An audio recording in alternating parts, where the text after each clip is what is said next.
আমি মনে করি কোন একজন মুসলমান যিনি আল্লাহকে বিশ্বাস করেন, রসুলকে বিশ্বাস করেন, আখেরাতকে বিশ্বাস করেন, পরকালে বিশ্বাসী কোন মানুষকে একজন মুসলমান কাফের বলা, কুফরি বলা জায়েজ না। হাদিস আল্লাহ রসুল নিষেধ করেছেন এবং হাদিস এভাবে বলা হয়েছে, কেউ যদি কারোর জন্য এটা বলে তো যে বলল তার দিকে এটা ফিরে আসবে, তার জন্য এটা প্রযোজ্য হবে। উনি এটা বড় অপরাধ করেছেন। এই জন্য আমরা দুঃখ করে বলেছি যে আমরা ধারণা করেছিলাম যে উনি বিদেশে লন্ডনে গেছেন, লেখাপড়া করেছেন, কিছুটা পলিটিক্যাল ম্যাচুরিটি হয়তো আছে, কিন্তু দেখি যে উনি তো এখন বড় মুফতি হয়ে গেছেন। বিলেত থেকে মুফতি ফতোয়া দিয়ে দিচ্ছেন যে কেডা মুশরিক আর কেডা কাফের।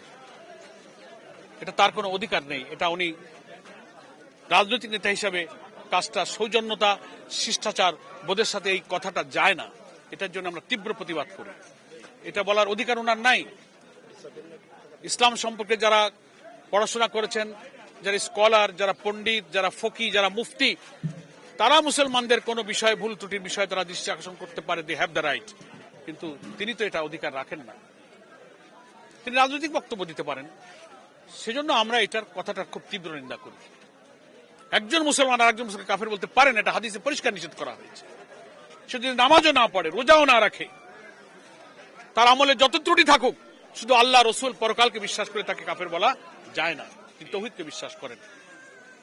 তিনি একটা বড় অপরাধ করেছেন। কি পরিমাণ অপরাধ করেছেন তিনি নিজে যেন আত্মসমালোচনা করেন। তাই আমি আজকে বলেছি,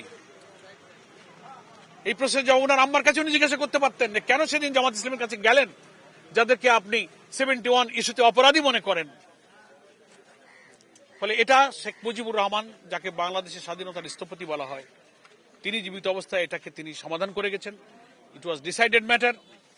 তিনি সবালকে ভেদাভেদ ভুলে অনৈক্য বিভেদ আর এদেশে না থাকুক, ওই সময় যারা এই রাজনৈতিক ইস্যুতে দ্বিমত করেছেন, ত্রিদেশীয় চুক্তি হয়েছিল। আপনারা সাংবাদিক, আপনারা জানেন, তখন পাকিস্তানের পররাষ্ট্রমন্ত্রী ছিল আব্দুল আজিজ, ভারতের পররাষ্ট্রমন্ত্রী ছিল শরণ সিং, বাংলাদেশের পররাষ্ট্রমন্ত্রী ছিল ডক্টর কামাল হোসেন। 3 দেশের পররাষ্ট্রমন্ত্রীরা চুক্তিবদ্ধ করে তারপরে সিমলা চুক্তি হয়ে forgive and forget, Sheikh Mujibur Rahman general amnesty দিলেন, কোলাবরেটর অ্যাক্টকে তুলে নিলেন, সব মামলা তুলে নিয়ে ব্যাপারটাকে তিনি কিন্তু মীমাংসা করে গেছেন।